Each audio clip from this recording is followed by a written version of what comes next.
هذه السياسة الجديدة للهجرة يعني في الحقيقة شكلت واحد القفزة نوعية فيما يخص تدبير شؤون هذا الملف، لأنه في الحقيقة كنا قبل كنعيشوا يعني تحت غطاء ما نسميه بالرهان الأمني، نظرا لأن يعني المرجعية الأساسية بالنسبة لتدبير هذا الملف كانت هي القانون 0203 اللي هو قانون يعني أصدر في مناخ يطغى عليه، في مناخ إقليمي ودولي يطغى عليه الجانب الأمني على حساب يعني مقاربة حقوق الإنسان، بحيث مثلا أن في هذا القانون رغم أنه يشكل حتى هو قفزة نوعية بالنسبة للقانون السابق، لأن القانون السابق مع الأسف كان هو قانون استعماري، كان قانون يرجع إلى 6 نوفمبر 49. معنى ذلك أن هذا القانون كانت فيه بعض المقتضيات يعني التي تشير إلى الواقع الاستعماري كالمنطقة الخليفية، كالمنطقة الجنوبية، كالحماية الفرنسية،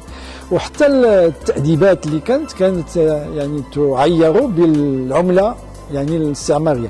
الآن القانون 0203 وإن كان يشكل على مستوى يعني الثقافة القانونية حتى هو قفزة نوعية، ولكن مع الأسف بقى يعني، وهذا هو على الأقل نسبيا، هذا القانون أصدر تحت ضغط الاتحاد الأوروبي يعني نسبيا، لأنه مثلا نلاحظ أن فيه مثلا 9 بنود يعني تبرر يعني الإجراءات المتخذة ب يعني يعني تهديد الأمن العام، تهديد الأمن العام، تهديد الأمن والنظام العام بالضبط، يعني لا menace de la sécurité et de l'ordre public.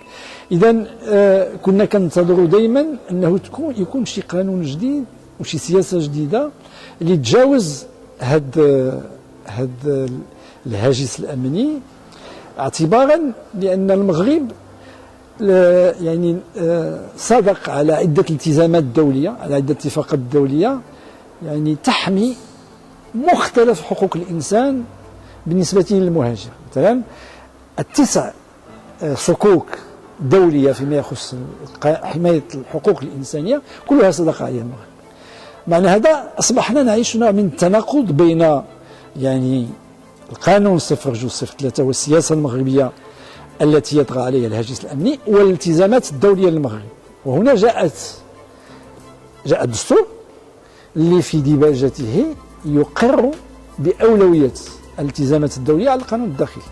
طبعا هناك بعض التحفظات، ولكن إجمالا يعني الدستور المغربي يبرر، يعني هو حقيقة ليس هو السبب الوحيد، هناك عدة أسباب أدت إلى بلورة هذه السياسة الجديدة، ولكن من بين الأسباب هي هذه. أولا هناك البند 30 الذي يقر عدة حقوق بالنسبة للمهاجرين في وضعية قانونية، وهناك الديباجة التي يعني تؤكد أن المغرب يعني يناضل ضد كل ما هو تمييز بين مواطنيه وبين الأجانب.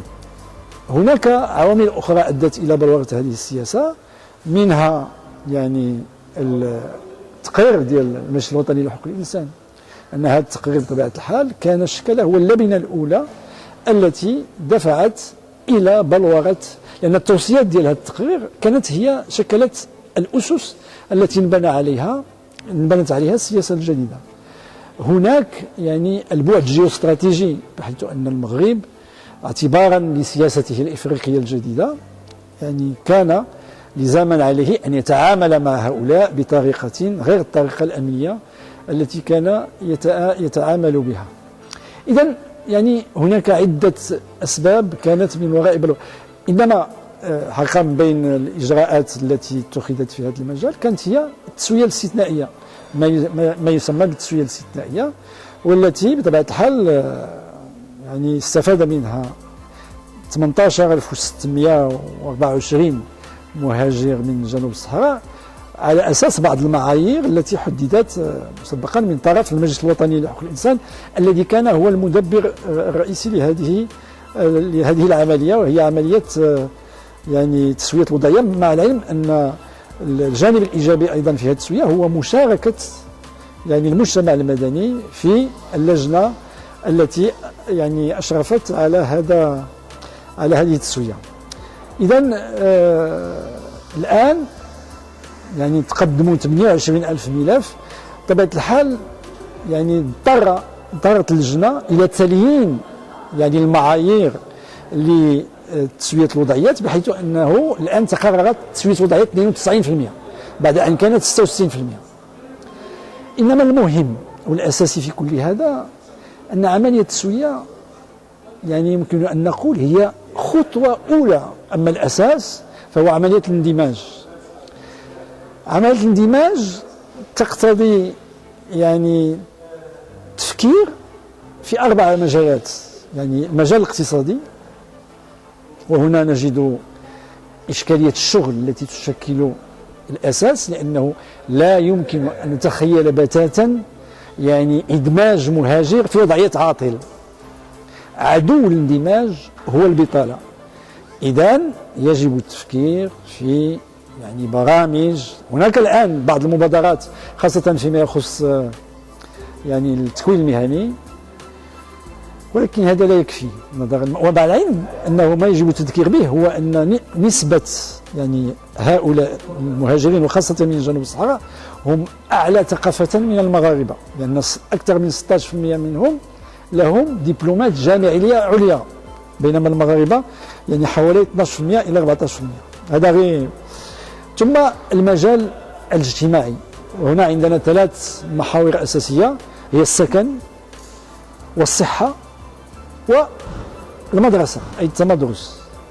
فيما يخص السكن، مع الأسف من خلال البحث التي أجريناه الجمعية المغربية للدراسات والأبحاث حول الهجرة، فيما يخص السكن وجدنا أن 63% يسكنون فيما نسميه بالغرف الجماعية، بحيث هناك تجارة للنوم، يعني كينعس فرقة وكتجي فرقة أخرى تنعس.